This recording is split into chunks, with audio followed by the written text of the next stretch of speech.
In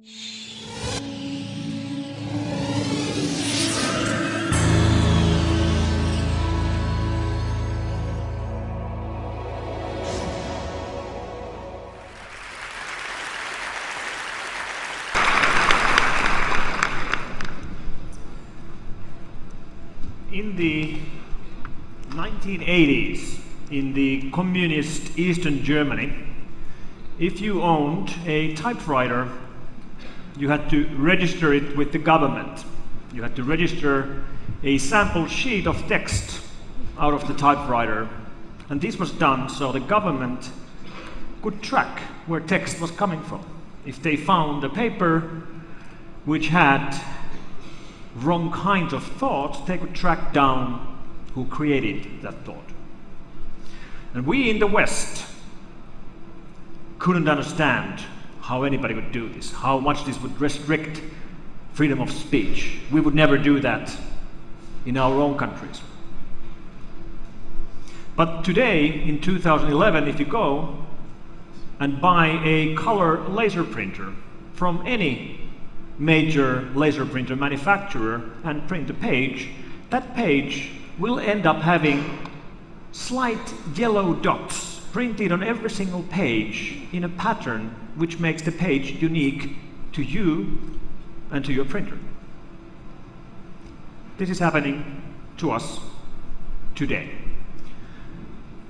And nobody seems to be making a fuss about it. And this is an example on the ways that our own governments are using technology against us, the citizens. And this is one of the main three sources of online problems today.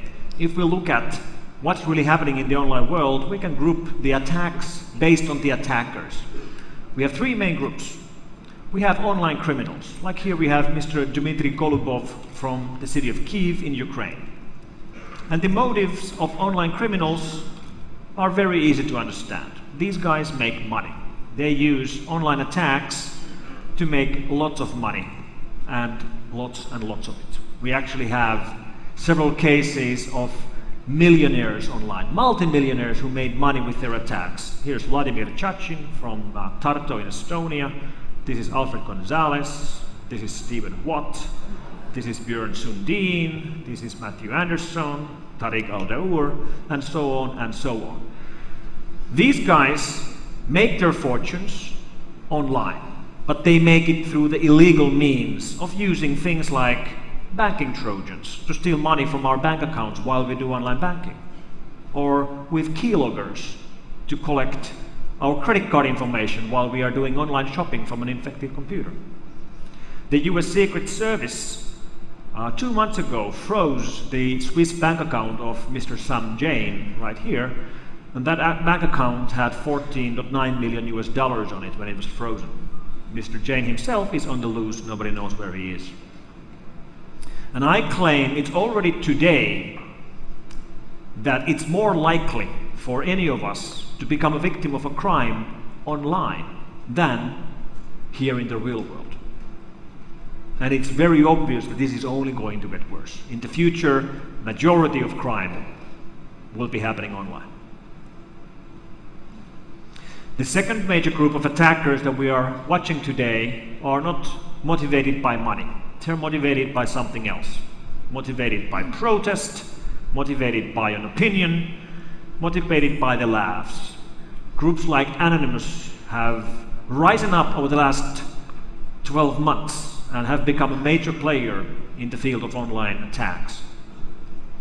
So those are the three main attackers. Criminals who do it for the money, hacktivists like Anonymous doing it for the protest, but then the last group are nation states, governments doing the attacks.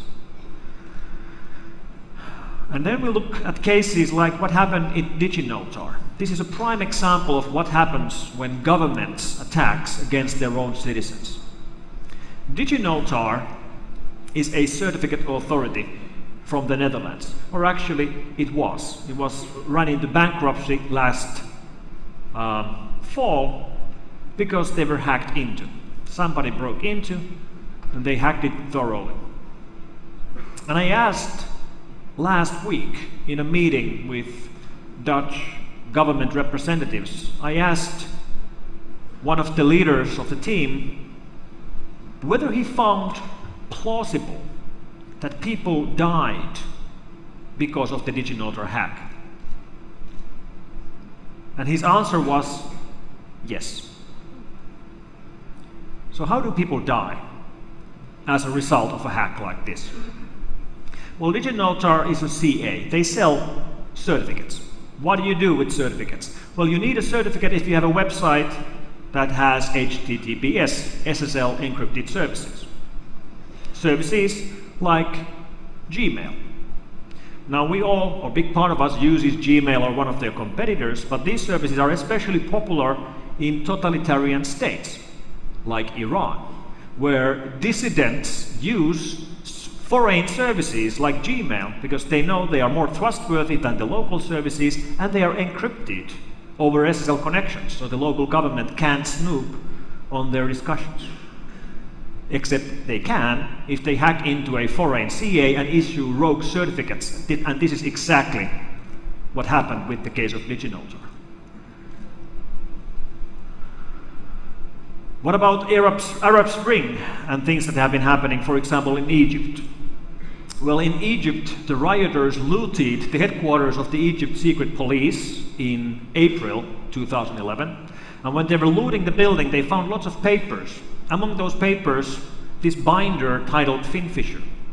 And within that binder were notes from a company based in Germany which had sold the Arab Egypt government a set of tools for intercepting and in very large scale all the communication of the citizens of the country. They had sold this tool for 280,000 euros to the Egypt government. The company headquarters are right here. So Western governments are providing totalitarian governments with tools to do this against their own citizens. But Western governments are doing it themselves as well. For example, in Germany, just a couple of weeks ago, the so-called Staats Trojan was found, which was a Trojan used by German government officials to investigate their own citizens. If you are a suspect in a criminal case, well, it's pretty obvious your phone will be tapped. But today, it goes beyond that. They will tap your internet connection. They will even use tools like Staats Trojan to infect your computer with a Trojan, which enables them to watch all your communication, to listen to your online discussions, to collect your passwords. And when we think deeper about things like these, the obvious response from people should be that, okay, well, that sounds bad, but that doesn't really affect me, because I'm a legal citizen. Why should I worry? Because I have nothing to hide. And this is an argument which doesn't make sense. Privacy is implied. Privacy is not up for discussion. This is not a question between privacy against security. It's a question of freedom against control. And while we might trust our governments right now, right here in 2011, any rights we give away will be given away for good. And do we blindly trust any future government, a government we might have 50 years from now? And these are the questions that we have to worry about for the next 50 years.